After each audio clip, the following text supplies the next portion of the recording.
Hi, my name is Jerry Streakey. I was asked to share a story how Christ is in motion through my vocation.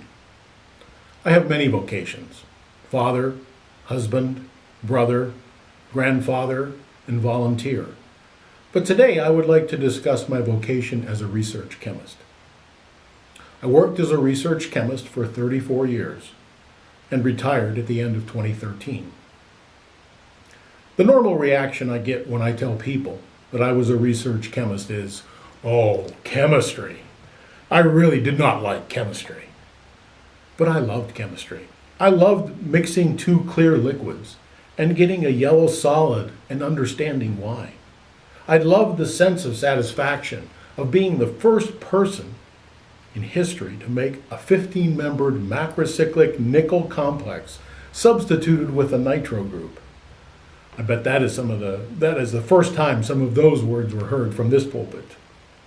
And I love diving into the olefin polymerization catalyst chemistry and becoming an expert in the field.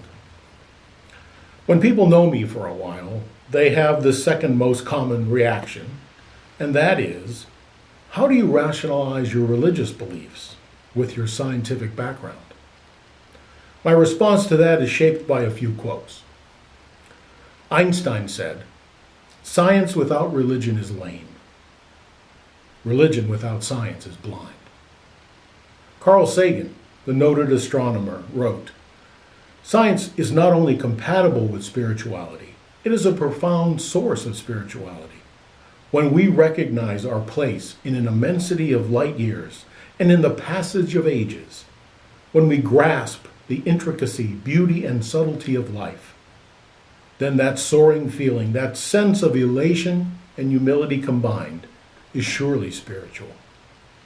The notion that science and spirituality are somehow mutually exclusive does a disservice to both."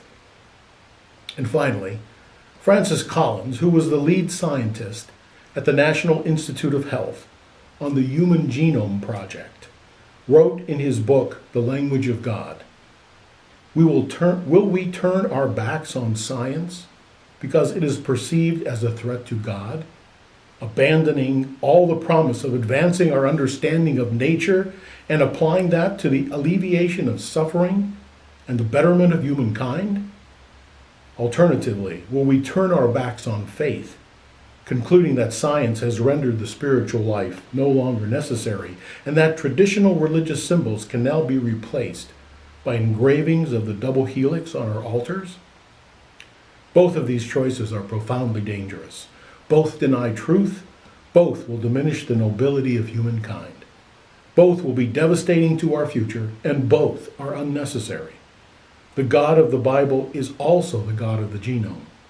He can be worshipped in the cathedral or in the laboratory. His creation is majestic, awesome, intricate, and beautiful, and it cannot be at war with itself. Only we imperfect humans can start such battles, and only we can end them. So my response as a scientist is, I thank God every day for allowing me to understand a bit more about how His awesome creation works, and maybe glimpse a bit more of His profound majesty. As a scientist working for industry, you may ask, what did you do? Experimental laboratory work was number one on the list. Goals were generally set by management to help advance the monetary performance of the company, and in support of those goals, I directed the work in the laboratory for a group of technical experts who operated equipment to make catalysts and then evaluate them for their performance. I went out to the lab at least 2 to 3 times a day to monitor progress, and once in a while they would actually allow me to help them do something in the lab. Most often it was simply saying, "How are things going?" or "What's up?"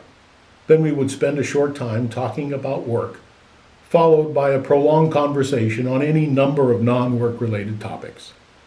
I wanted to know them a bit better, and this helped us develop a good working relationship, which was critical for the times when management changed their minds on the relative importance for the various current projects, and I would be forced to ask them if they would be willing to work some overtime so a deadline could be met.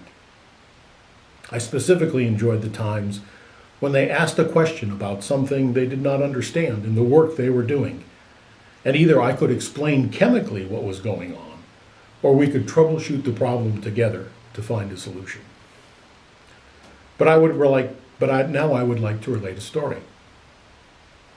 The morning was a sunlit one in June. I usually got into work around 7, and this day had a very normal start. After checking emails in my office to see if I had any new fires which had appeared which needed immediate attention, I headed out to the lab. Although the morning was normal, when I got to the lab, things changed quickly. The office area of the lab was only populated by Amy. Usually all 4 technicians were there. She was sitting at her office desk and had a worried look on her face. When I looked out to the lab, there was a large group of individuals standing some distance away from 2 individuals in full hazmat suits. The 2 fully garbed people were working in Amy's fume hood. For those of you who do not know, a fume hood is an enclosed work area which can be completely closed by sliding glass doors, which are explosion-proof. Fume hoods are equipped with a large exhaust fan so that if there is any noxious chemicals released in the hood, then the fumes will be drawn away from anyone working in the hood. These are common pieces of safety equipment in a chemical laboratory. I asked Amy what was going on. She told me she had had an accident. A quantity of titanium tetrachloride had been released. The titanium tetrachloride is a very dangerous chemical, but it can be handled properly if you keep it away from exposure to air. If you have ever seen an airplane skywriting, then you have seen one of the effects of titanium tetrachloride. The chemical reacts quickly with traces of moisture in the air to produce a bright white powder. But in doing so, a large quantity of hydrochloric acid is released. Hydrochloric acid is one of the strongest acids. It can corrode stainless steel if the exposure is longer than a few minutes. So Amy had spilled about 300 milliliters of titanium tetrachloride in the fume hood. When this happened, she immediately closed the sliding glass doors of the fume hood and called for the emergency response team. This is a team of highly trained individuals who have been schooled on handling cleanups of dangerous chemicals. When the team arrived, they immediately evacuated all non-essential personnel from the lab area. They asked Amy to stay just in case they had any questions for her. She told me that if the team saw me there, I would be asked to leave. I decided at that point to stay with her. I asked if she was hurt. She said no. Then I asked what happened. She explained. I listened. We talked. She was worried about the trouble she caused. She was concerned about losing her job. She was in no condition to be left alone. I assured her that her actions were exactly what she should have done after the accident. A member of the emergency response team came into the office and asked Amy what was in the round-bottomed flask in the hood. She told her it was a common solvent that was flammable, and the team member went back out to the lab. We talked about her dog Rocky, about the problems she had been having with her car, about the concerns she had been having with her mom. I told her about the latest email from our boss. We talked a bit more about work-related items. After about 45 minutes of conversation, one of the team members came into the office and said the spill had been neutralized. They wanted Amy to come out to the lab to explain further cleanup which would be required. I went with her and helped with the cleanup. She thanked me very much for being there with her through it all. This was not earth-shaking. This was simply spending some time with someone who needed help at the time. Maybe I stretched the rules a bit by staying in an evacuated area, but Amy needed me to be there. I believe God sent me there to be with her. God provides opportunities for all of us, all the time, to do His work. It is our task to be awake to those chances and live up to what God asks of us. This is what Violet did. She knocked gently on the door and came into the room. I was sitting in a chair and my wife Christine was napping.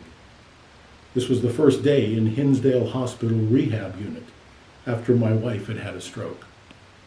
Violet asked if there was anything she could do. I asked her how to get to the cafeteria. We talked. It was cathartic to tell her what happened over the past few days. She seemed to care. A nurse came in to take Christine to the tests, and we left. I received from Violet that day a special gift. Christ was in motion through Violet. Over the next year, you will have opportunities to hear many Christ in motion stories. I hope you will be able to receive as well as to give to others in the congregation. Thank you for listening.